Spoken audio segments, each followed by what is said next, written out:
Bonsoir tout le monde et bienvenue aux entrevues de la semaine de l'Action bénévole, dont le thème est proposé par la Fédération des centres d'action bénévole du Québec, qui est Bénévoler, c'est chic.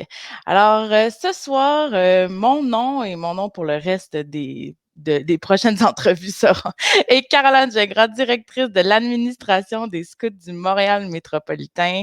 Et je suis fébrile, je suis heureuse parce que j'aurai l'honneur d'animer ces rencontres-là avec vous tout au long de la semaine et je suis très contente. Je serai aussi accompagnée au courant de la semaine de Benjamin Leduc, conseiller jeunesse des Scouts du Montréal métropolitain, qui animera à son tour des entrevues.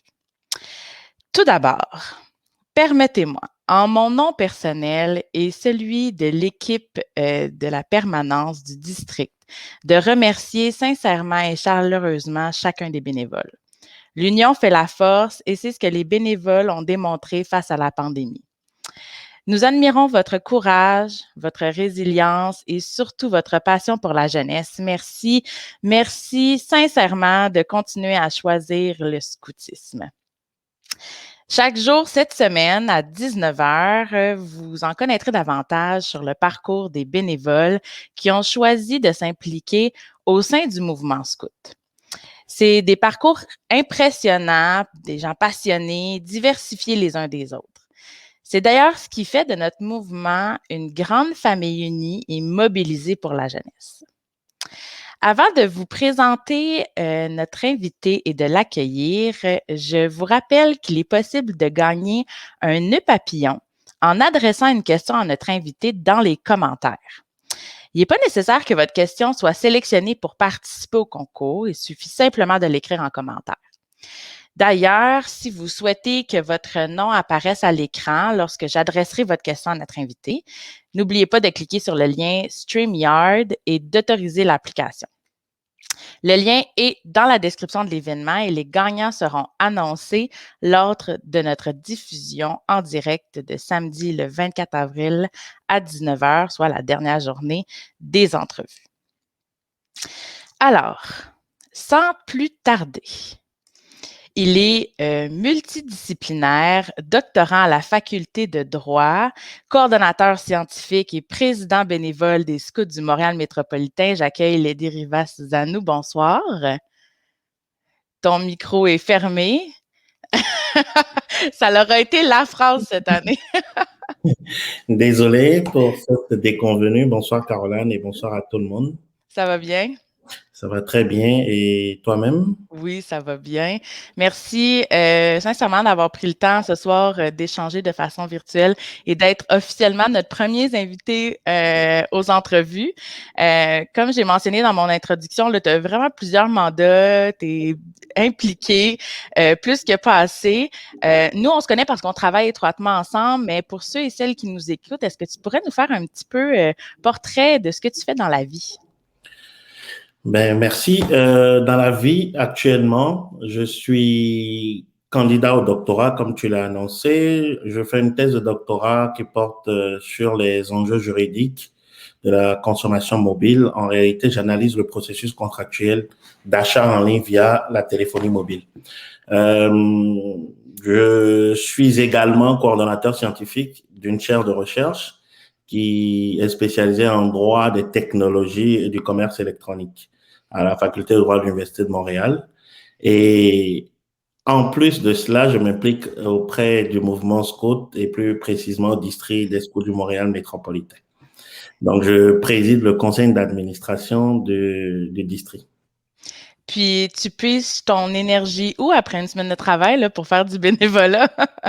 Il faut par honnêteté dire que c'est par intérêt. Donc, mon intérêt pour l'implication dans le mouvement me donne l'énergie. Il n'y a pas une réserve d'énergie quelque part à moins de me l'impliquer, j'irai la chercher, mais c'est beaucoup plus l'intérêt pour l'implication et pour ce que nous faisons au niveau du conseil d'administration qui me donne cette énergie.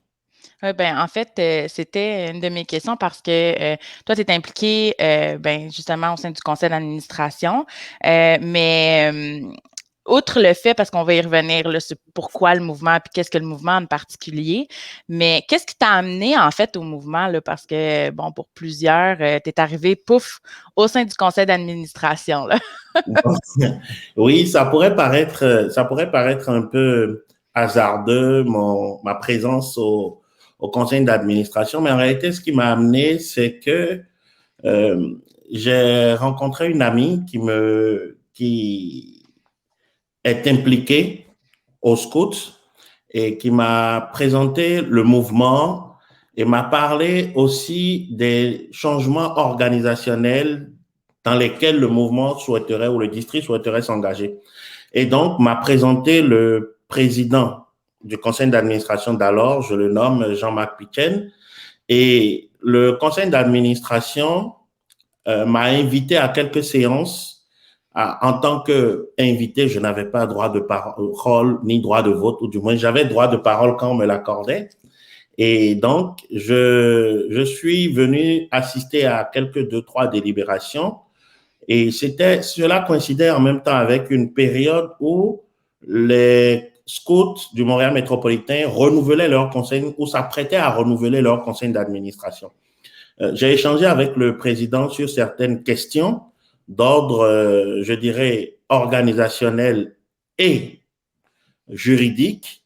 Euh, et je précise que c'était la période où les bases de plein air, on était encore propriétaire des bases de plein air et que l'état de cessation de paiement s'annonçait déjà. Il faut dire que dans une vie précédente, je suis juriste d'affaires, donc avocat d'affaires, j'ai beaucoup plus travaillé en entreprise en difficulté. Donc, j'avais encore quelques outils que je pouvais bénévolement partager parce que je précise que c'était pas une consultation.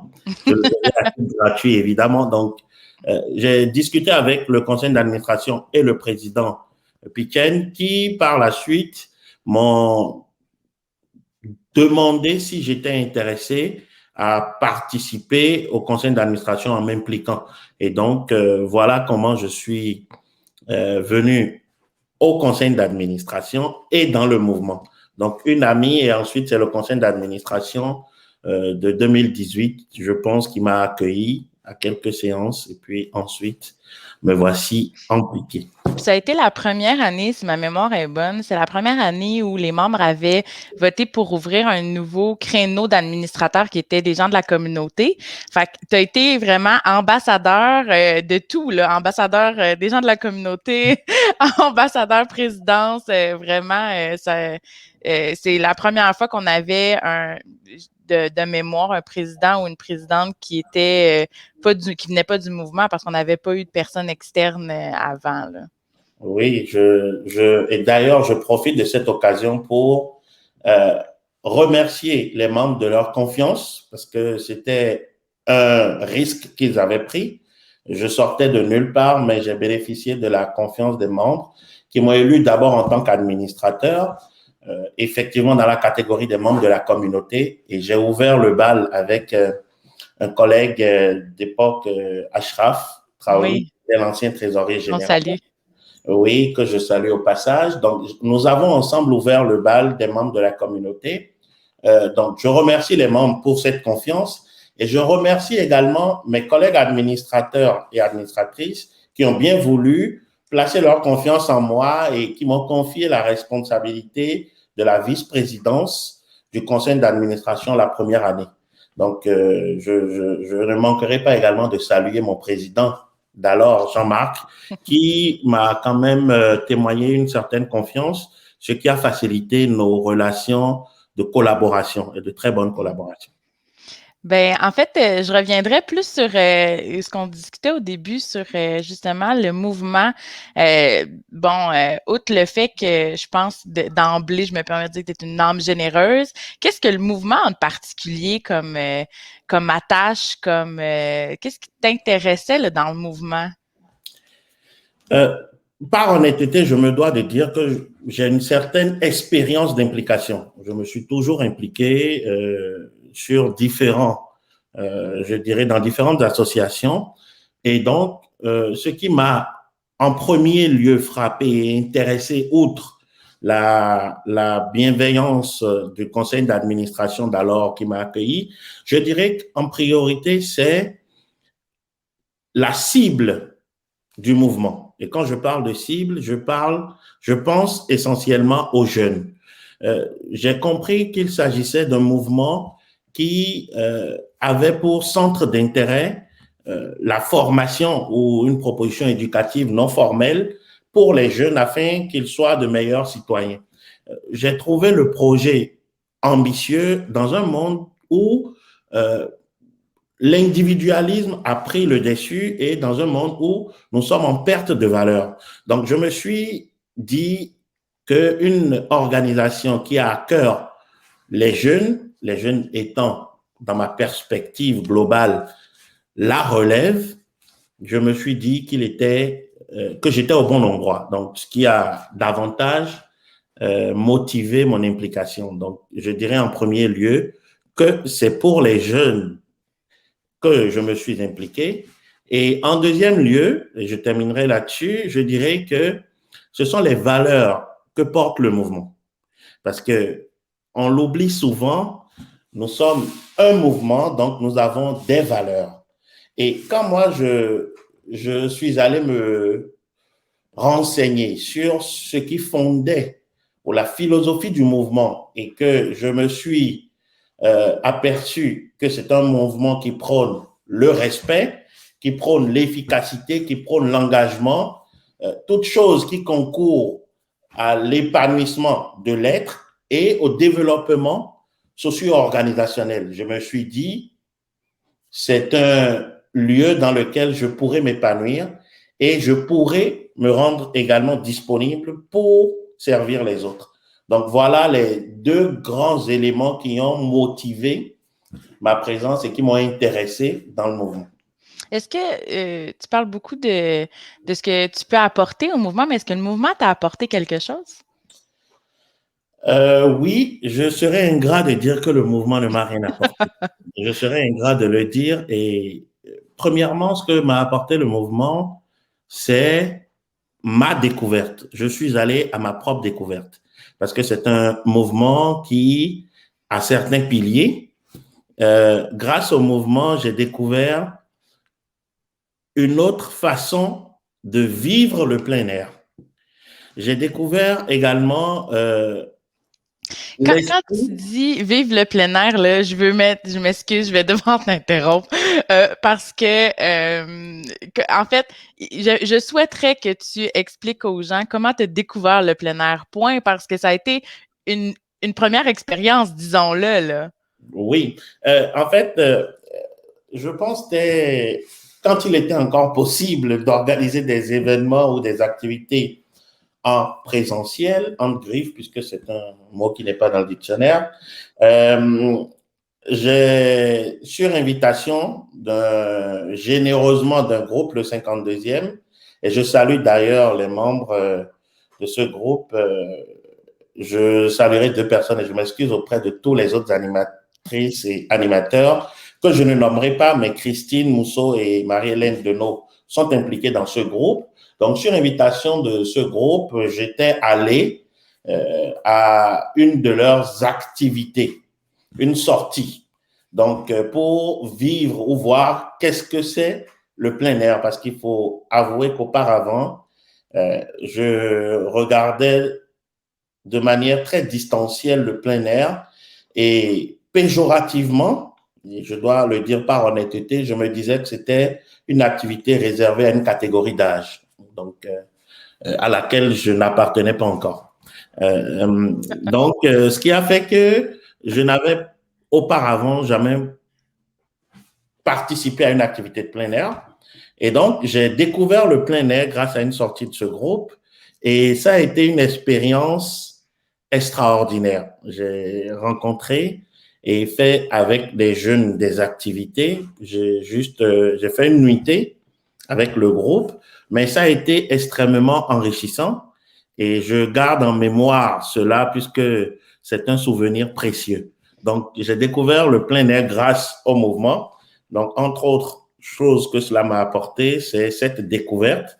Et il y a bien d'autres choses aussi. Hein. Je pourrais pas égrener le chapelet ici de la liste de tout ce que ça m'a apporté, mais Mais je me entre autres, le plein air. oui, entre autres le plein air. Je trouve ça très intéressant parce qu'effectivement, on met les jeunes, en fait, au centre même de toute action. Tu sais, tu parles de découvrir le plein air, mais pour avoir été témoin de cette découverte-là, les jeunes ont été tellement contents de pouvoir apprendre, tu sais, comme partager ce qu'ils connaissaient avec toi. Puis non, ça a été, c'est ça le mouvement, en fait, c'est le partage. D'ailleurs, ça m'amène à une question, c'est est-ce que tu penses que comme président, mais comme personne extérieure qui a apprivoisé le mouvement, est-ce que tu penses que le mouvement scout est toujours d'actualité pour les jeunes aujourd'hui? Puis si oui, pourquoi? Sinon, pourquoi? Je regrette, je n'ai pas de réponse à cela. Est-ce que je peux aider pour autre chose? C'est mon assistant vocal qui a pris la question à ma place, mais j'ai repris le contrôle. Avec les machines, on n'est jamais à l'abri. Euh, ben, c'est une question, je dirais, pertinente, ou du moins c'est extrêmement pertinente au regard des enjeux sociétaux que nous traversons en ce moment. Le mouvement scout a un potentiel énorme. Le mouvement scout est riche de sa ou de ses ressources humaines, parce que c'est un vivier intarissable, puisque on tient encore parce qu'on a des bénévoles. Donc, c'est un vivier intarissable de bénévoles et de ressources humaines qualifiées. Et c'est également un lieu d'apprentissage. Les ressources humaines disponibles, une proposition éducative disponible ou adaptée aux enjeux sociétaux font aujourd'hui les piliers d'une opportunité pour le mouvement.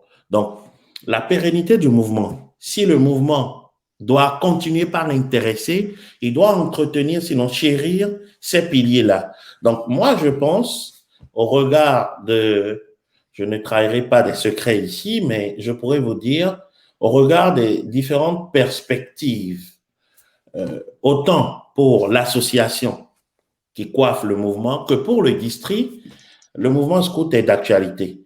Et le pourquoi, c'est essentiellement parce que nous sommes à la croisée des chemins. On vient de passer par une crise pandémique qui a éprouvé toutes les organisations, y compris la nôtre.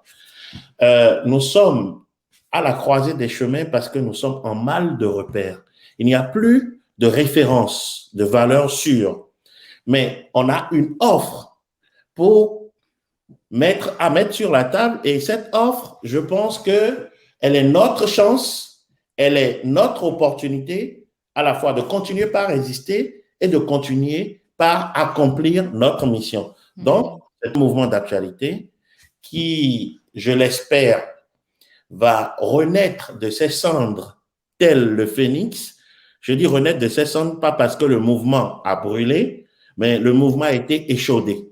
La crise est passée par là et pour autant, nous ne devons pas baisser les bras et nous ne devons pas nous recroqueviller sur nous pensant que tout est fini. Donc, le mouvement de l'avenir, c'est un mouvement d'actualité encore opportun et je pense que si on converge les forces, on converge tout ce que notre savoir-faire et notre savoir-être, on a de très grandes chances d'être au rendez-vous des 25, 50, 100 prochaines années. Oui, ben en fait, je partage tout à fait ce que tu dis, puis c'est très, en tout cas, je trouve ça très inspirant. Dites-nous en commentaire si effectivement vous trouvez ça inspirant. D'ailleurs, en parlant de commentaires, c'est le temps de poser vos questions à Lady si vous en avez. J'en vois passer quelques-unes très intéressantes. Est-ce que Lady, tu es prêt à prendre les questions du public? Évidemment, je suis tout à fait disposé. Super. Ben, écoute, c'est une question très, très, très simple, très, très, je dirais banale parce qu'on la pose d'emblée aux gens, mais c'est Est-ce que tu as été jeune dans le scoutisme? Majuscule animateur qui pose la question. Ben, merci à majuscule. C'est une question qui revient souvent et je vais faire une réponse sincère. J'ai pas été jeune scout, mais mon frère aîné est scout. Donc, si on parle de filiation par filiation, je suis scout. Mais aujourd'hui, je me réjouis, je le suis. Donc, Est-ce que oui, ton frère a été scout ici au Canada? non, non, mon frère a été scout au Bénin, dont je suis originaire, et en France. Ah, OK. Bon, Oui. ben, on salue ton frère au passage. D'ailleurs, en fait, Majuscule a posé une seconde question avant de passer à d'autres questions. Il constate en fait que tu n'as pas ta croix de promesse, qui est celle que j'ai sur mon uniforme, et il demande si tu as l'intention de vivre ton engagement de façon officielle.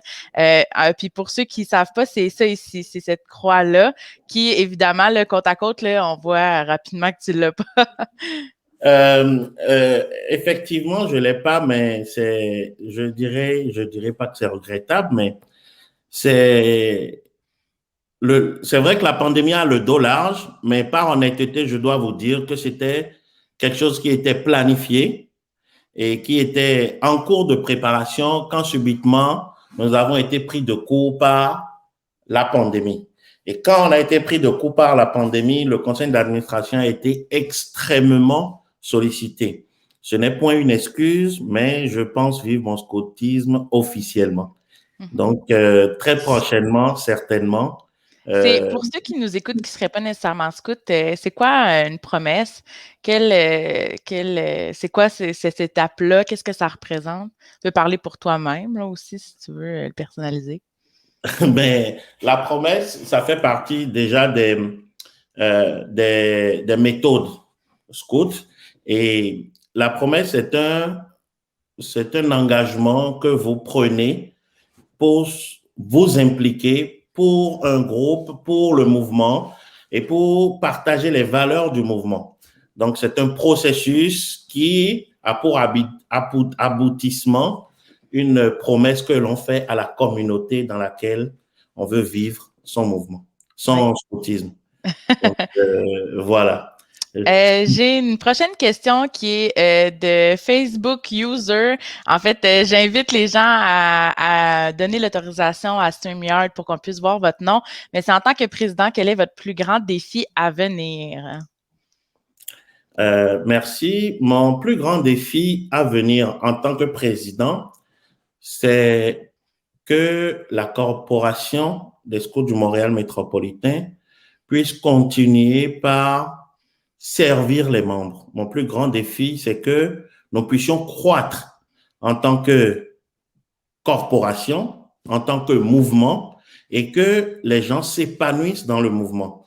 Parce que tout est en relation avec les décisions que nous prenons. Donc, mon plus grand défi, c'est que le scoutisme soit bien vécu dans le district du Montréal métropolitain. Super. Prochaine question qui est de Mireille, une de tes collègues au sein du conseil d'administration. Quel est jusqu'à maintenant ton plus beau souvenir de ton implication dans le mouvement? Ce qui est une belle question, en fait. Merci, Mireille. Merci Mireille. Quel est mon plus beau souvenir? Je dois vous dire que je n'ai pas hiérarchisé mes souvenirs. J'ai parlé tantôt de l'expérience du plein air. Je pourrais également parler des nombreuses décisions que nous avons prises au niveau du conseil d'administration. C'est-à-dire où on pensait que on était au bout du rouleau, où tout était impossible et que par une synergie d'action, nous avons trouvé le moyen de nous sortir de situations. Je pense à la décision par exemple, de voter ou de mettre en place des politiques de normes et conformité. Je pense à la réalisation que nous avons collectivement accomplie, celle de doter le conseil d'administration d'un code de déontologie et d'éthique qui restreint ou qui commande maintenant nos différentes actions. Donc, mon plus beau souvenir, c'est mon interaction avec les membres du mouvement Donc, ils sont énormes. Si je les gradue, ben, je les mets pas gradation, c'est sûr que je vous aurais menti. Donc, il foisonne. J'ai beaucoup de souvenirs, Mireille, et j'ai en souvenir également nos beaux échanges au conseil d'administration depuis 2 ans. Oui, puis quand on dit beaux échanges, en fait, il faut comprendre que les réunions du conseil d'administration, il y en a de planifiées au calendrier, mais c'est bien plus que ça en termes d'heures parce qu'on peut finir très tard et en termes de nombre parce qu'on peut les multiplier assez vite. Et je remercie en fait Jean-Marc qui adresse cette question en disant quand est-ce que tu as réalisé que 2 heures par semaine, c'est une belle illusion? Parce que ça reste un running gag où est-ce qu'on dit, ben, viens-t'en, viens dans le mouvement, là, c'est juste une soirée par semaine, là, tu sais. Ben, honnêtement, je remercie d'ailleurs mon prédécesseur président, Jean-Marc. Euh, je vais dire que je l'ai réalisé dès mon arrivée. Je l'ai réalisé dès mon arrivée parce que successivement, je pense que j'ai eu 3 ou 4 réunions avec le conseil d'administration dans l'espace de 72 heures. Oui, parce que tu 72, étais dans un blitz de grosses décisions, là, entre autres pour voilà, les bases. voilà, il fallait se concerter rapidement. Donc, j'ai assisté à 4 réunions qui ont duré au minimum 3 heures de temps. Et j'ai compris rapidement que ce qu'on m'avait dit, excusez-moi, ce qu'on me dira par la suite, parce que quand je venais sur le conseil d'administration, quand je n'étais pas encore membre officiellement, on m'a pas parlé de 2 heures, mais c'est quand je devais appliquer et que j'ai découvert que non, c'est une implication une fois par mois pour le conseil d'administration pour les réunions statutaires, mais j'ai découvert très, très rapidement que l'envergure de la tâche était telle que c'est illusoire de penser que 2 heures d'implication suffiraient pour le conseil d'administration. Donc, je l'ai découvert très, très tôt, mais j'ai fait avec parce que j'aime les défis. Et voilà. Ben, écoute, puisque tu aimes les défis, je vais terminer la partie des questions du public par un commentaire de Majuscule que je vais pas mettre à l'écran parce qu'il est trop long, mais il te demande si tu veux relever le défi, en fait. Il te défie à savoir si tu accepterais une formation parce qu'il est en fait formateur en camping d'hiver, fait que de faire du camping d'hiver là, quand ça sera possible, parce qu'il y a du camping d'été, de toucher au plein air en été au soleil, et il te demande est-ce que tu accepterais de relever le défi lorsque les mesures sanitaires vont le permettre? Et je suis tout à fait disposé, je le dis tout à fait disposé quand les mesures sanitaires vont le permettre. Et je voudrais dire à l'intention de tous les membres que, comme eux, j'ai suivi beaucoup de formations et que j'ai même suivi mon Guilwell, et je suis en processus normalement de stage et que j'attends. Donc, il me ferait plaisir quand ce serait possible de vivre l'expérience du camping d'hiver. Je suis prêt à relever ce défi-là. Bon, alors c'est noté. En plus de ça, c'est enregistré, donc majuscule, garde ça pas très loin. Donc, c'est ce qui compléterait les questions du public. Merci Lady de t'être prêtée au jeu. Il y a encore des questions là que j'ai pas que j'ai pas mis de l'avant, mais je t'invite quand même à aller répondre là, dans les commentaires ou les gens à ajouter Lady sur Facebook si jamais vous avez des questions. Sur ce, c'est la... Oui? Tu voulais dire quelque chose? Non? Donc, c'est ça. Pour terminer, en fait, est-ce que tu souhaiterais adresser quelques mots à nos bénévoles en cette semaine de l'Action bénévole? Exact, très, très bien volontiers. Merci Caroline de cette opportunité. D'abord, je voudrais commencer par dire merci à toutes les personnes. Et quand je dis toutes les personnes, c'est autant les animateurs, c'est autant les parents, c'est autant les jeunes. Je dis merci pour ce que vous faites pour le mouvement. Parce qu'en réalité, sans vous, il n'y aura pas de mouvement scout à Montréal. Et je profite de cette occasion solennellement pour vous adresser en mon nom personnel et au nom du conseil d'administration notre sincère gratitude pour votre implication. Ne vous découragez pas, même si les circonstances parfois s'y prêtent. Les temps sont durs, mais impossible n'est pas scout. Je vous remercie pour ce que vous faites et vous invite à toujours nous accompagner afin que nous puissions grandir dans nos actions ensemble. Et c'est sur vous que l'espoir du mouvement se porte. Donc, par ces mots, je viens vous dire la reconnaissance du conseil d'administration et vous dire ma propre reconnaissance. Merci, Lady. Merci de nous avoir accordé ton temps et d'avoir partagé avec tout le monde un peu plus de ton amour pour le scoutisme. C'est très apprécié. J'invite les gens dans la description de l'événement. Vous trouverez en fait le lien vers notre site Internet où des possibilités de bénévolat sont listées. Contactez-nous via notre site Internet si l'implication au sein du district vous intéresse. Je remercie tout le monde d'avoir été là pour cette première entrevue dans le cadre de la semaine de l'Action bénévole. Merci encore, Lady. Et demain soir, je recevrai Noémie Bérard-Simon. Alors, soyez des nôtres. On vous laisse sur une vidéo mettant en vedette les membres bénévoles du district. Donc, à demain.